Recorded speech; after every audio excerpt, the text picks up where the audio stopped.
Yun o, good morning sa inyong lahat. Happy Thursday to everyone. So dito tayo ulit sa open space malapit dito sa amin.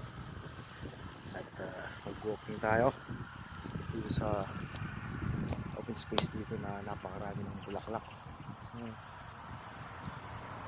Meron pa nga ditong kakaibang bulaklak guys. Ang ganda o. Papansin mo parang damo lang pero ang ganda, di ba? Kukulay siya ng purple, pink, tsaka red and yellow. Ganda na.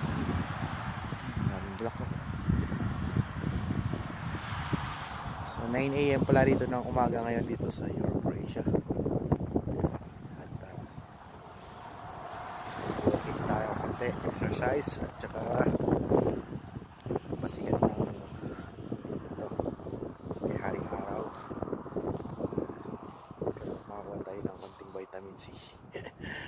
Ayan vitamin C ba? Ayan. So shout out sa inyong lahat. God bless everyone. Tara, dito tayo sa Europe.